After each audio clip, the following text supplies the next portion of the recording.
Assalamualaikum warahmatullahi wabarakatuh. Alhamdulillahirabbil alamin wassalatu wassalamu ala asyrofil mursalin sayyidina Maulana Muhammadin wa ala alihi washabihi ajmain. Nama ba'du. Para kiai, para ulama, para teman-teman yang hadir di sini yang saya hormati. Di sini ada Kiai Haji Mas Duki, ada Bapak Yusuf Mansur, ada kiai yang bupati juga, Bapak Hafid.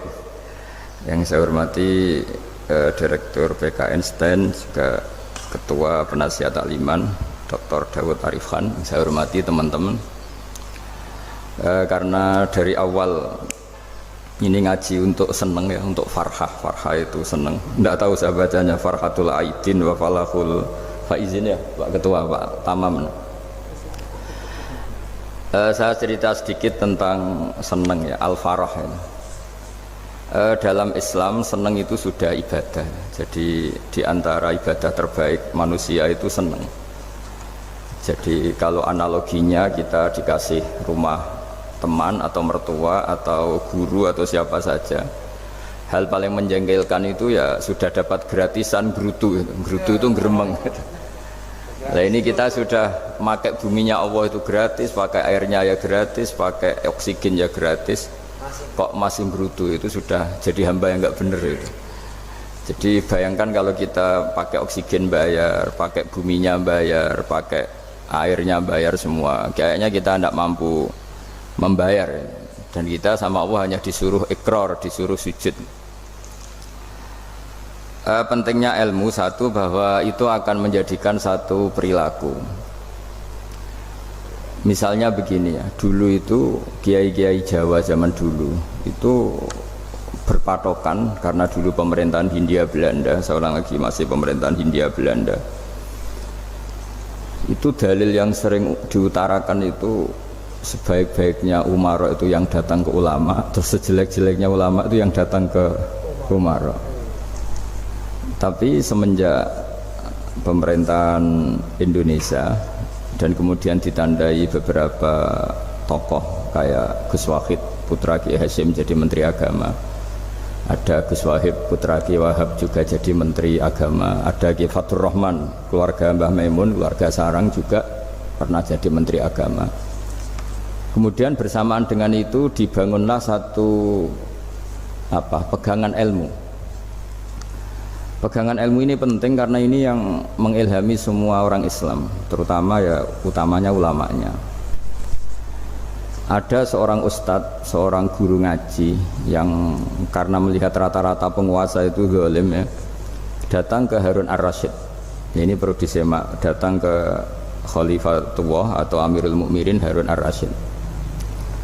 Karena beliau seorang raja, tentu terduga lah, atau ya umumnya atau gimana lah istilahnya, itu ya rata-rata ya agak seenaknya, namanya raja, namanya penguasa. Ini dalam pikiran ustadz itu, tidak mesti dalam fakta. Kemudian si ustadz itu matur, ya Amirul Mukminin, inni nasihun lak famusyaddidun alaika fala tajidanna fi nafsika syai'an. Saya ini mau nasihati anda, kemudian saya cara nasihati itu keras, tolong jangan dimasukkan hati. Dia bilang famusyaddidun alaika, saya nanti kalau nasihati itu keras sekali, tolong dimaklumi karena ini penting, karena anda harus dinasihati secara keras. Tapi sebelum nasihat itu diutarakan, kata Harun ar-Rasyid, karena beliau Bani Abbas dan beliau orang alim termasuk muridnya Imam Malik, kata Harun ar-Rasyid, uskut, kamu diam Ustaz. Inna Allaha ta'ala arsala man huwa khairun minka ila man huwa syarrun minni wa ma'adhalika yaqulu Allahu ta'ala faqula lahu qawlan layyinan la'allahu yatadzakkaru aw yakhsha. Jadi ini sekaligus etika dan norma ya bagi semua dai di Indonesia dan semua kita. Wahai Ustadz, kamu diam. Allah Ta'ala itu ngutus orang yang lebih baik ketimbang kamu, yaitu Nabi Musa, ke orang yang lebih jelek ketimbang saya, yaitu ke Fir'aun. Itu saja harus pakai etika, faqula lahu qawlan layyinan, kamu harus ngomong yang halus ya. Jadi intinya ini Harun ar-Rasyid komplain, kamu itu kalau jadi ustadz kok ngaji kira-kira gitu. Jadi betapa baiknya orang dulu memahami Quran. Jadi Quran itu dibaca, kemudian kita mungkin baca terus jadi cerita, Mungkin ada yang baca jadi perilaku, ada yang baca kemudian itu mengilhami, membentuk. Nah kira-kira itulah yang membentuk kiai-kiai alim di NU, di beberapa pesantren maupun orang-orang alim di luar NU. Asal apa ya, ngajinya dan bacanya seperti kita, pasti seperti itu. Karena cara berpikir tadi sudah. Jadi akhirnya si ustadz tadi keluar dan minta maaf, anta a'lamu minni, ternyata engkau lebih alim ketimbang saya. Jadi kalimat famusyaddidun alika, saya akan keras cara memberi nasihat, itu yang diket, yang dipotong, yang dibatalkan atau yang diralat oleh Khalifatul Harun ar-Rasyid. Yaitu dikatakan inna wa ta'ala arsala man huwa khairun minka ila man huwa syarrun minni. Yaitu Allah mengutus orang yang lebih baik ketimbang kamu, yaitu Nabi Musa, ke orang yang lebih jelek ketimbang saya, yaitu Fir'aun. Itu pun harus faqula lahu qaulal layyinan. Cara berdakwah harus dengan kata-kata yang halus, yang lembut, yang indah. Dan dengan kata-kata itu diharapkan la'allahu yatadzakkaru aw yakhsha. Semoga yang didakwai menjadi ingat.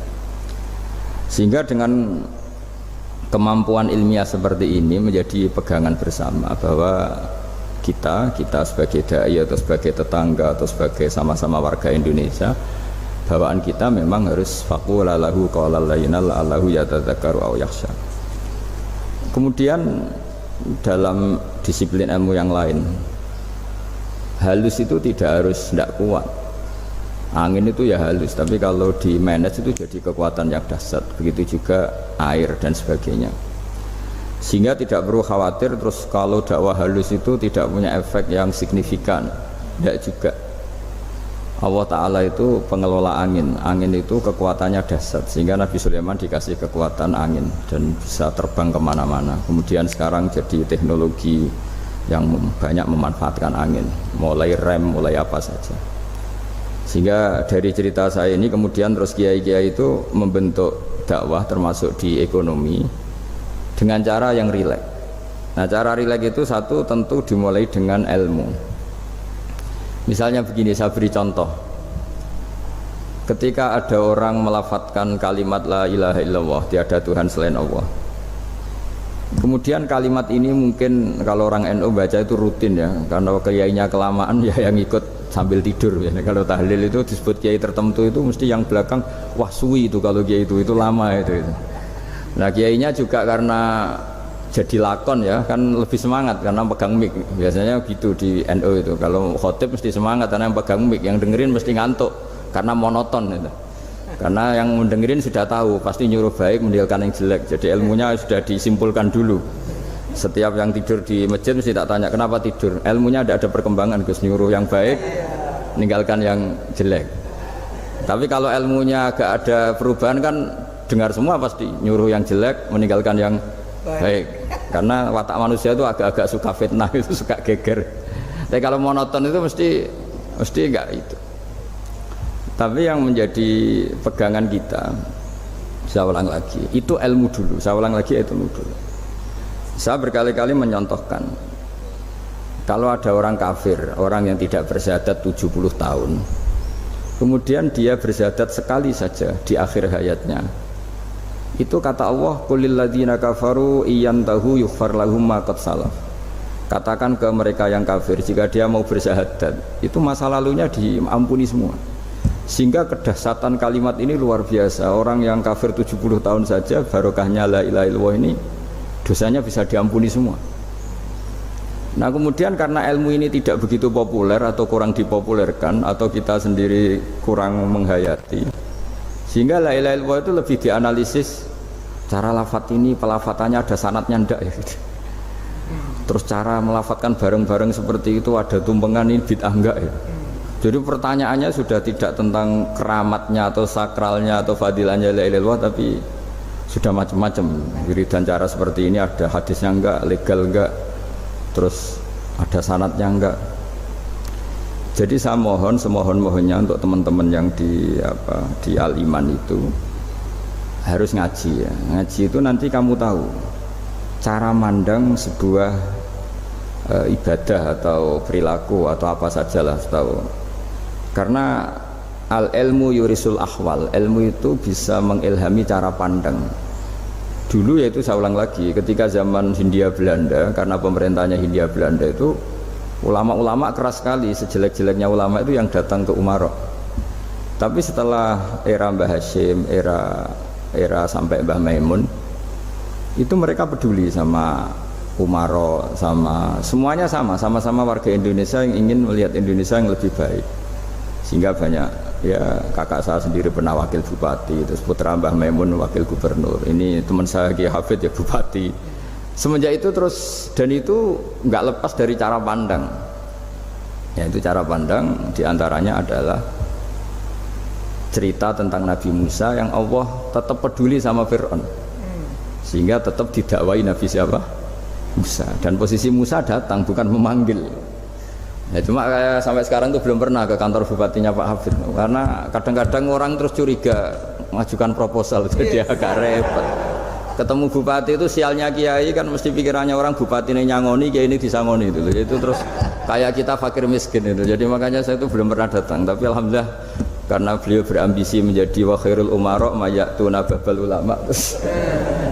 Jadi datang tapi sangat ambisius ingin mengalahkan ulama, karena dia kalau datang statusnya lebih tinggi. Ya tidak apa-apa, ini tawaduk tapi niatnya agak begitu tawaduk. Jadi datang. Makanya saya kemarin Yusuf Mansur pas datang, Pak Ustadz Yusuf Mansur saya datang harus sekali saja, kalau kedua kali ribet. Karena kalau beliau datang dia punya status tawaduk.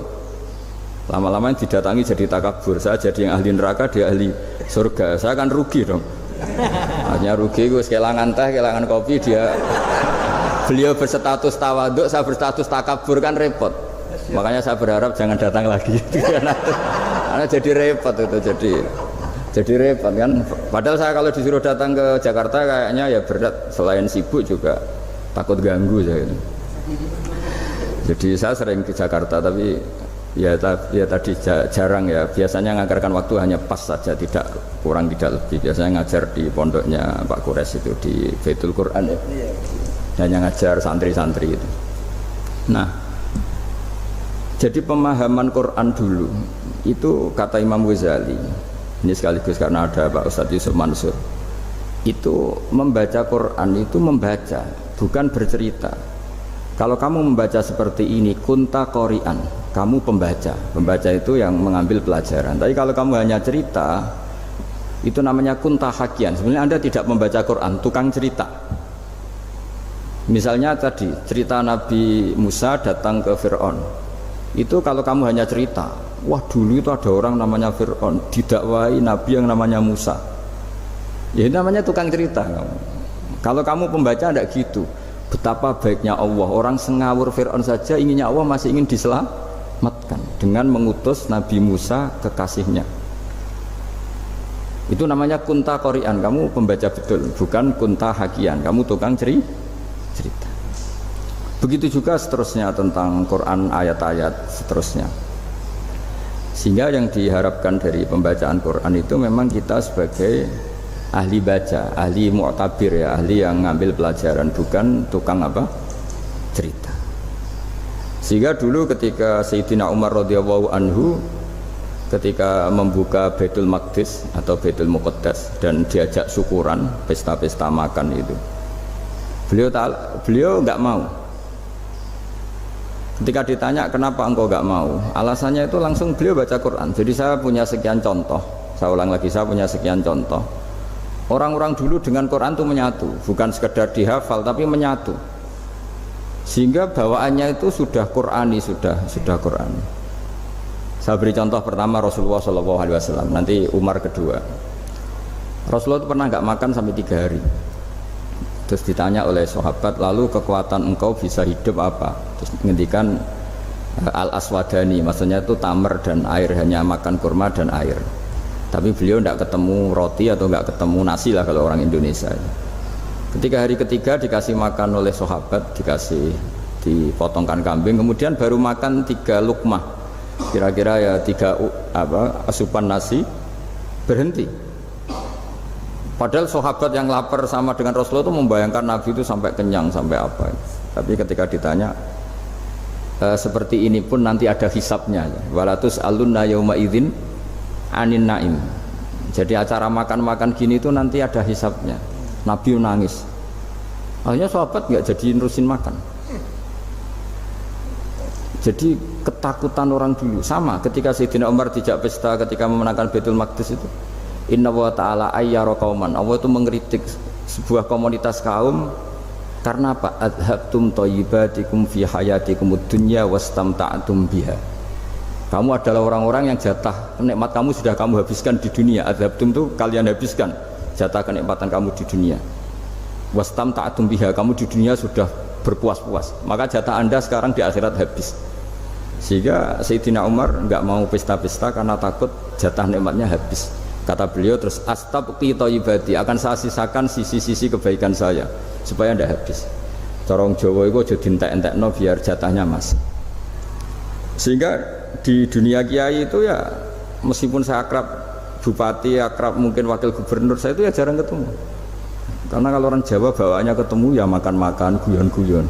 Nak keterusan ras di mlebu swarga. Makanya saya pastikan Pak Yusuf Mansur kesini tidak akan saya jamin, biar aja, biar jatahnya masih. Jadi ini bukan karena saya bakhil, biar jatahnya masih. Medit menyelamatkan. Ya, jadi itu ilmunya kiai. Nah, efek dari ilmu ini dahsyat. Kalau Anda berpikir tentang nasib Anda di akhirat, nanti bawaannya juga tidak akan mudah menyalahkan orang lain, tidak akan menghakimi orang lain karena sibuk dengan dirinya sendiri, tapi tidak dengan makna egois, tapi makna orang baik itu siapa? Orang yang sibuk dengan aib pada dirinya, dengan kekurangan pada dirinya, saking sibuknya mikir aibnya sendiri, tidak sempat mengoreksi aibnya orang lain. Itu awal ilmu. Ilmu itu tidak dimulai dari larangan. Kalau larangan karuan, tidak termasuk ahli surga orang yang suka mengadu domba, tidak termasuk orang baik yang cari kesalahan orang lain. Itu namanya pelarangan. Tapi ilmu itu di atas nahi, di atas pelarangan itu. Kamu punya kesadaran bahwa kamu itu yang penting selamat dulu, jangan memikirkan orang lain. Dengan makna bukan egois, tapi dengan makna supaya tidak menyalahkan orang lain. Nah, saya termasuk ya boleh dikatakan kiai lah yang paling fanatik bahwa semuanya itu harus dimulai dari ilmu. Ya saya ulang lagi, dimulai dari ilmu. Nah, dari sini kemudian saya berharap Indonesia menjadi damai, menjadi baik. Itu bukan karena kita baik-baik banget, ya tidak mungkin kita ada nabi, tapi karena sudah sibuk dengan memikirkan kesalahan diri sendiri. Sehingga misalnya kita baca Quran, Rabbana dzalamna anfusana, lalu kita langsung ingat betapa hubungan kita dengan Allah itu harus ikrar dulu, merasa zalim dulu, merasa salah dulu. Nah, kalau semua orang merasa salah di depan Allah itu mesti bawaannya enggak mudah menyalahkan orang lain, karena kita bilang Rabbana dzalamna anfusana.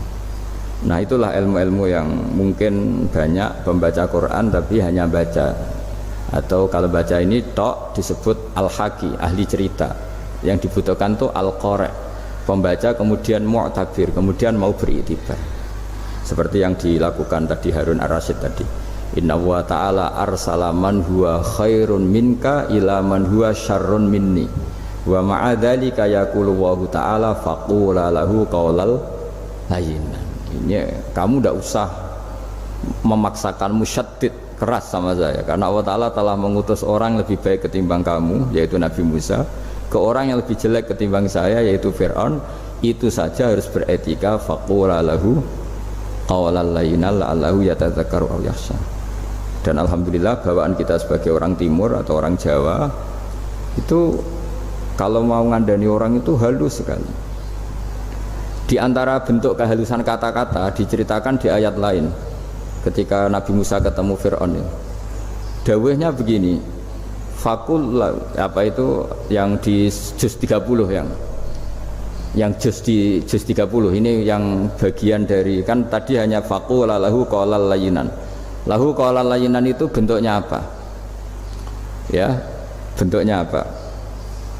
Itu Nabi Musa disuruh ngendikan sama Fir'aun, apakah kamu mau saya nasihati? Fakul halaka ila antazakka. Halaka itu pilihan, hal itu istifham, laka itu otoritatif. Jadi betapa santonya kalimat itu, fakul halaka ila antazakka.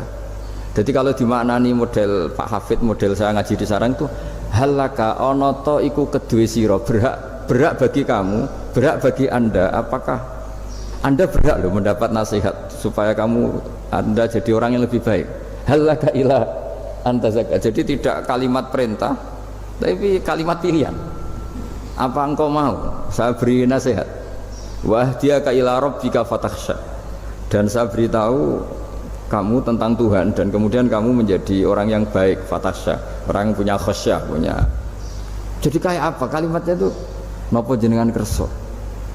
Itu kalau orang Jogja, orang-orang daerah-daerah yang pernah nyuguhi tamu itu kan, ayo makan-makan. Itu kan kayak tamunya itu kelaparan. Masa Pak Yusuf Mansur kelaparan? Tidak mungkin kan.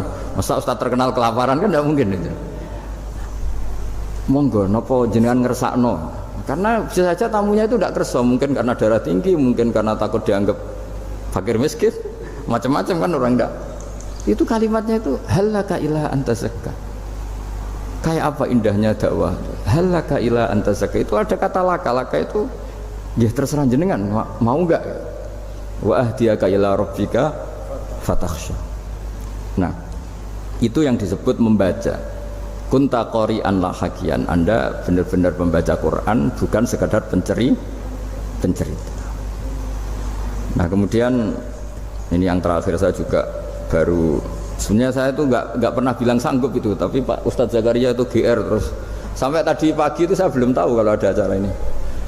Ya karena saya kiai, jadi kalau kiai itu kan ingatnya sama Allah saja, kalau sama manusia itu rontok-rontok lali gitu. Itu bukan memaksa, ya memang lupa. Sejauh mana sih pentingnya manusia kan tidak penting cara ilmu tasawuf itu.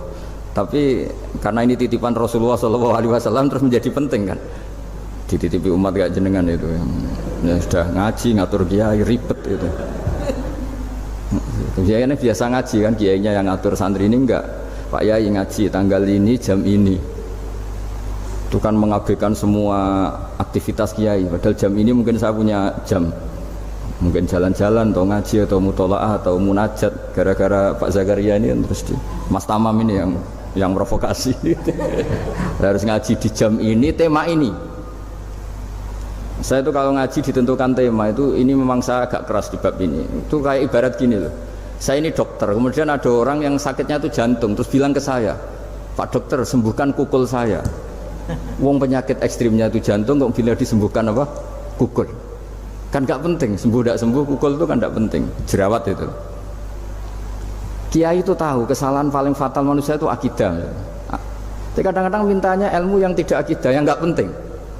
Jadi kadang-kadang kiai itu ya digurui betul kalau di Indonesia itu. Misalnya, ini tidak nyindir loh, memang marah betul kalau di bab-bab seperti ini. Tapi ini biar jadi ilmu masif, ilmu yang general. Saya ulang lagi ya, Anda jadi dokter, tahu pasien Anda ini penyakit jantung kronis atau sudah fatal lah sudah. Terus orang itu bilang, Pak Yai, itu Pak dokter, tolong obati kulit saya supaya tidak jerawatan. Kamu bilang ini orang aneh enggak itu? Aneh kan? Nah, kiai juga gitu. Saya sering itu ada orang mau haji gitu, Gus doain saya jadi haji mabrur. Pernah belajar haji Pak? Dereng. Mungkin enggak orang belum belajar nyupir terus kemudian minta didoain, Gus saya mau nyupir doain selamat. Mau nyupir aja enggak bisa kok minta doa selamat. Harusnya ceritanya kan belajar dulu baru minta doa. Tapi kali ini aliman bener ngajaknya akidah dulu, ahli sunnah kan. Nah itu bener karena akidah itu hal yang prinsip memang harus. Kalau kebetulan enggak bener tak revisi betul. Untungnya kok temanya bener. Jadi saya mohon ke seluruh orang-orang yang mau ngaji ke kiai itu, tema itu biar yang milih kiai supaya tahu prioritas yang harus benahin. Jangan tema yang milih, jangan-jangan tema yang kita pilih itu tidak mendesak atau tidak penting.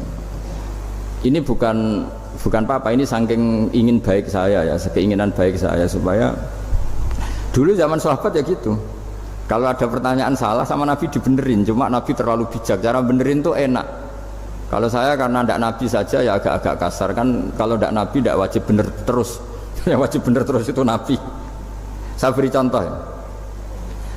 Nabi itu ngendikan tentang kiamat. Kiamat itu dahsyat, mengerikan gini-gini. Kalau pikirannya orang kampung itu begini, Nabi ini aneh. Cerita kiamat dahsyat tapi nggak ada tanggalnya, ada tahunnya. Harusnya ada dong biar kita bisa persiapan. Sehingga Nabi disomasi di tengah-tengah khutbah itu, ya Rasulullah mata sa'ah. Nah, karena ini orang Bedui, Nabi nggak dengerin, diulang lagi. Mata sa'ah ya Rasulullah. Ketika Nabi mengabaikan itu ada dua kelompok sahabat, yang satu bilang lam yasma, Nabi tidak dengar sehingga mengabaikan. Yang kedua bilang sami'a wa kariha, Nabi sebenarnya mendengar tapi tidak berkenan. Tapi diulang lagi ketiganya, ya Rasulullah mata sa'ah. Akhirnya Nabi jawab, mau tidak mau, karena kalau enggak ya dia, namanya orang Bedui ngomong terus. Nabi balik tanya, ya karena cara berpikir dia kalau kiamat itu jelas kapannya kan bisa persiapan itu. Paling enggak pas mau kiamat terus pas ngaji Quran apa kan bisa persiapan itu. Akhirnya Nabi balik tanya, ma'atatalaha, kalau kamu berani tanya kiamat lalu persiapan kamu apa? Ya terus orang itu bilang masyhur itu, ma'atatulaha kabira sholatin wala siyamin wala kadza wa kadza walakinni uhibbuka. Saya sebenarnya tidak punya persiapan ya Rasulullah, cuma persiapan banyak puasa ya enggak, banyak sholat enggak, tapi saya mencintai engkau. Terus masyhur itu jadi hadis paling legenda, almar'u ma'aman ahabba, sebagian disebut anta ma'aman ahbabta. Ini kata semua sahabat yang di masjid. Si Bedui ini orang paling dibenci sahabat karena mengganggu Nabi saat khutbah, tapi akhirnya ini menjadi orang paling dicintai sahabat karena barokahnya itu hadis itu keluar secara terbuka, almar'u ma'aman ahabba. Sebagai riwayat yuhsyarul mar'u ma'aman ahabba, nanti orang akan sowan sama Allah bersama orang yang mereka cinta. Itu sahabat-sahabat fama farihu ba'dal Islam farahahum bihadal hadis, mereka tidak pernah senang setelah masuk Islam sesenang hadis ini, karena kita tidak perlu soleh-soleh banget, cukup menyintai orang apa? Soleh gitu. Makanya saya sekali bilang itu ya, kadang-kadang saya jadi orang alim itu ya rugi. Ruginya tadi, misalnya ya, untuk menjadi orang alim kan harus hafal Quran, ngaji Bukhari, Muslim, Ikhya. Ternyata pengumuman kedua orang nggak bisa apa-apa, gelombang kedua para pecinta, waduh itu kan repot ya. Jadi kita yang jadi orang alim susahnya bukan main, ternyata disaingi pengumuman kedua dan para pecintanya, wah itu kan akhirnya ketemu orang-orang nggak jelas tadi itu. Nah itu ya termasuk farah dalam Islam, farhatul aidin. Jadi seneng itu di Islam itu ibadah. Ya kul bi fadlillah wa bi rahmati fa bidzalika falyafrahu. Seneng itu diperintahkan Allah. Saya itu sering di kamar, kadang itu nyun sewu kayak gatelan gitu, apa itu. Ya agak kukur-kukur terus merengut saja malu. Malu saya itu dilihat Allah kok kayak agak ridho itu malu. Ya kayak tadi lah, kamu dikasih rumah gratis, kemudian pas yang ngasih datang kamu kelihatan cemberut, itu yang ngasih kan mangkel. Udah dikasih gratis masih cemberut. Sama hubungan kita dengan Allah itu semuanya dikasih gratis. Makanya tabassum, senyum itu ibadah. Kita yang nekuni ilmu hadis, betapa hebatnya Nabi ngendikan, kalau kamu tidak bisa ibadah yang berat-berat, cukup ibadah senyum. Kadang ngendikan tol qati wajhin, kamu cukup berwajah yang indah, yang menyenangkan. Tabassum, senyum. Kalau kamu tidak bisa membalas jasanya orang yang ngasih, minimal kamu senyum, minimal kamu kelihatan seneng gitu. Nah, makanya seneng itu sudah ibadah. Dan sekarang orang untuk seneng saja susah, karena bawaannya nuntut orang lain supaya kayak keinginan dia, bawaannya nuntut, ya ribet. Kalau gitu ya ribet. Makanya saya bilang al ilmu yurisul ahwal, ilmu itu diperkuat. Nanti yurisul ahwal, ilmu itu akan membentuk Anda. Dulu beberapa raja itu ya mau luhur karena jadi raja, punya apa saja. Tapi punya penasihat ulama, itu adalah nasihat itu sederhana. Ada seorang raja tanya ke kiai, gimana dengan semua kerajaan saya? Wah, padahal dia punya apa saja. Jenengan miskin sekali, itu kerajaan seluas ini, kok bisa aja? Terus ditanya sama si ulama tadi, andaikan Anda di padang pasir, kemudian kalau tidak minum segelas air itu mati, apakah Anda akan membeli segelas air ini dengan semua kerajaan Anda? Oh iya, pasti apapun saya lakukan untuk mendapat satu gelas air. Terus la tafrah bimulkin la yusawi sarbatamain, kamu jangan bangga dengan kerajaan yang nilainya itu enggak sebanding dengan segelas apa? Air. Akhirnya raja itu mikir, saya tidak jadi raja bisa hidup, tapi kalau enggak minum air mati, berarti penting satu gelas air. Akhirnya lama-kelamaan ini anggap kerajaan itu biasa, ternyata enggak sepenting segelas air. Ya seperti kita lah, misalnya orang enggak punya alpat itu enggak malu, tapi kalau nggak punya celana itu malu. Kamu mau punya alpat tapi nggak punya celana? Kan nggak mau. Yaitu ilmu. Ilmu itu yurisul akhwal. Ilmu akan melahirkan satu perilaku. Jadi kalau ilmu Anda mantap, pasti syukurnya juga mantap gitu. Ya makanya saya termasuk kiai yang selalu mendorong pentingnya ilmu. Bahkan kata Sufyan Ats-Tsauri ngendikan saking pentingnya ilmu ada kata fa'lam annahu la ilaha illallah, dimulai kata fa'lam. Dan saking pentingnya ilmu itu setiap nabi itu status permanennya itu hanya satu, mengajar. Rabbana wab'ats fihim rasulam minhum yatlu 'alaihim ayatik, membacakan ayat-ayat Allah, sampai wa yu'allimuhumul kitab, mengajarkan kitab wal hikmah. Bahkan Allah sendiri wasofa dzatahul 'aliyah bi annahu al-muallim, yaitu Allah ngendikan Ar-Rahmanu 'allamal Qur'an. Jadi betapa hebatnya pengajar. Allah sendiri mensifati dirinya itu Ar-Rahmanu 'allamal Qur'an. Allah itu Maha Rahman yang mengajarkan Quran. Di surat Iqra juga disebutkan Iqra wa rabbukal akram alladzi 'allama bil qalam. Jadi Allah mensifati dirinya sebagai pengajar. Kayak apa pentingnya mengajar? Karena al-ilmu yurisul ahwal. Ilmu ini melahirkan satu sikap. Pernah ada orang hartanya itu habis karena ngobati ibunya. Terus datang ke saya, dia sumpek karena hartanya habis ngobati ibunya. Terus dia bilang, Gus, saya ini sekarang sudah miskin karena ibu saya sakit dan harta saya habis untuk ngobati ibu saya. Terus tak guyoni sama saya, kon kepen pinter apa kepen goblok? Kepen pinter Gus. Ingin pinter apa ingin goblok? Katanya ingin pinter. Kalau ingin pinter bahasanya jangan gitu. Harta kamu itu masih di akhirat karena habis untuk ngobati ibu. Bayangkan kalau habis untuk maksiat itu habis betul. Terus dia mulai syukur. Alhamdulillah Gus, harta saya habis secara heroik karena untuk mengobati apa ibu. Sudah pinter dia, akhirnya miskin sampai sekarang ya tetap pede saja karena masih punya tabungan di akhirat. Dan itu saya terinspirasi oleh ilmu juga. Jadi dulu Sayyidah Aisyah itu pernah nyimpan sepotong daging kambing, disimpan untuk dimakan beliau karena beliau mau iftar ya, mau buka atau apa. Singkat cerita, karena bawaan keluarga Nabi itu sakhok, ada orang minta dikasihkan. Suatu saat akhirnya kan habis, terus Nabi tanya, yang daging tadi di mana? Habis. Terus Nabi cara menjelaskan tuh indah sekali. Harta kamu itu baju yang kamu pakai nanti ya rusak, yang kamu makan nanti ya ke WC. Wa tasaddaqta fa abqaita. Memang di semua riwayat itu pakai dhamir mukhatab mudzakkar, meskipun asal usul riwayat itu untuk Sayyidah Aisyah karena untuk umum. Yang kamu sodakohkan tuh yang masih, kamu jangan bilang kamu sodakohkan tuh yang habis, yang kamu sodakohkan tuh yang masih. Misalnya saya punya uang 1 miliar misalnya, terus pernah tak sodakohkan ke fakir miskin atau ke kiai atau ke pondok 100 juta, itu yang mesti masih, karena kadung di luar kekuasaan kita, kadung lillahi ta'ala. Justru yang masih itu yang potensi nanti untuk hal-hal yang kurang positif. Semenjak itu orang sodakoh itu begitu entengnya karena itu yang masih. Ya tapi tentu sarannya yang tepat ya.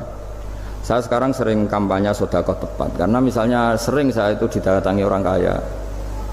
Gus, saya ini punya uang banyak, ingin punya masjid biar dipakai orang Jumatan. Terus saya bilang, kamu ingin jadi orang baik betul apa baik versi Anda? Baik betul Gus. Tak ajarin mau, gak tersinggung, mau Gus. Kalau Anda bikin masjid di kampung Anda, masjid terbaik di dunia sekalipun, yang bingung saya ahli fikih. Kok bisa Gus? Kan terjadi 2 Jumatan, nanti sahnya yang mana? Kamu enak aja bikin masjid kan? Kamu bikin masalah baru bagi kiai fikih di daerah kamu. Belum nanti orang terus migrasi ke masjid Anda karena lebih baik, koriknya lebih baik. Kamu membunuh masjid yang lebih tua, itu nggak sopan sekali, masjid itu sudah lebih tua kamu. Akhirnya mikir, nggak usah Gus kalau gitu, sedekah apa saja, yang penting perintah jenengan gimana. Ya sudah.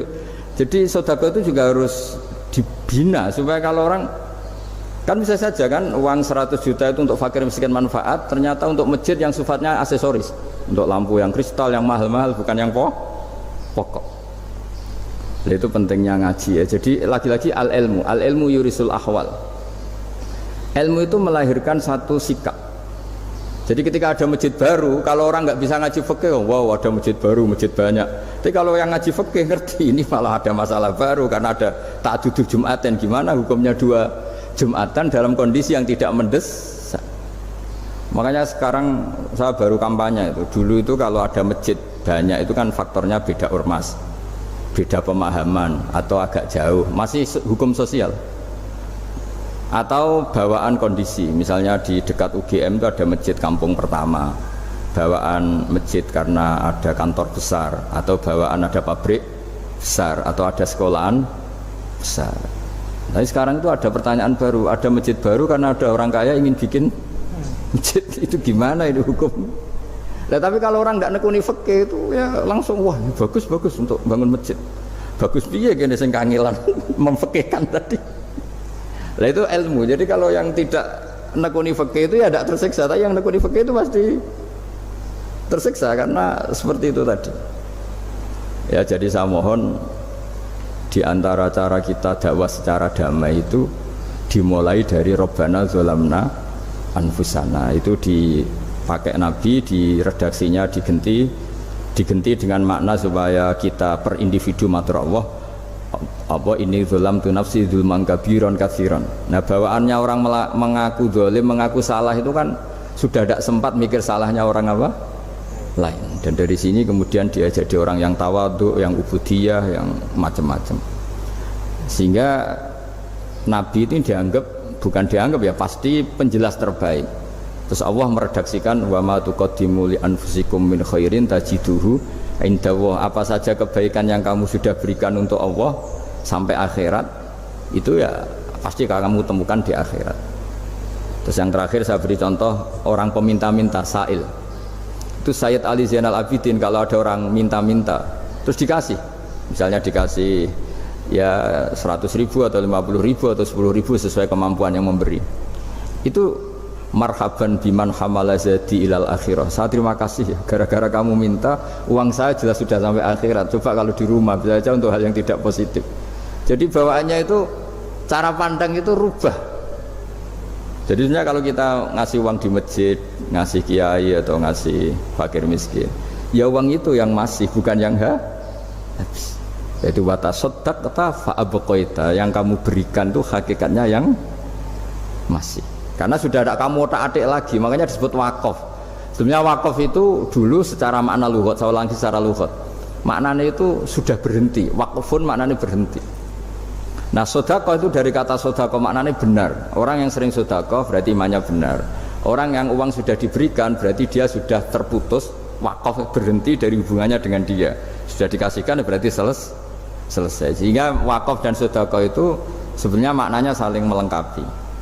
Kemudian orang-orang fikih karena ada disiplin ilmu tertentu, wakaf itu untuk sodako yang permanen, yang abadi, kemudian sedekah untuk infak. Tapi itu kan hanya istilah-istilah dalam disiplin ilmu.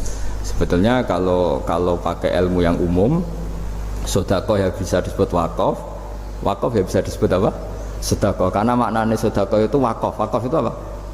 Qat'u raqabatil malik an hadal mal atau an mali. Hubungan pemilik harta ini terputus dari harta itu. Jadi misalnya saya sudah wakaf tanah ini ke masjid, sudah diterima, buat saya kepikiran gadekan atau menjual sudah tidak bisa, sudah berhenti di situ saja hubungan saya dengan kepemilikan harta itu. Makanya disebut apa? Wakaf. Dan kalau saya wakaf berarti menunjukkan kebenaran iman saya karena sudah menafkahkan sebagian harta untuk Allah Ta'ala. Disebut sodik, sodak. Makanya bahasa Arab itu gampang ya, kalau sodal qof, sodako. Orang kalau bayar mahar disebut sodak karena menunjukkan cintanya. Teman yang setia disebut sodik karena ya benar dalam berteman. Abu Bakar disebut as-siddiq karena sangat membenarkan kanjeng Nabi, dan seterusnya dan seterusnya. Ya jadi semoga ayat tadi, dan saya mohon maaf karena ya memang saya kalau ngaji ya alami seperti ini, tapi insya Allah barokahnya alami itu menjadi ikhlas, tidak tasonnuk, tidak riak, tidak tebar pesona kalau dalam bahasa itu. Yang jelas saya inginlah bahwa ayat yang saya baca tadi benar-benar jadi pegangan bersama. Faqula lahu qawlan layyinan la'allahu yatadzakkaru aw yakhsha. Saya mohon maaf. Assalamualaikum warahmatullahi wabarakatuh. Waalaikumsalam.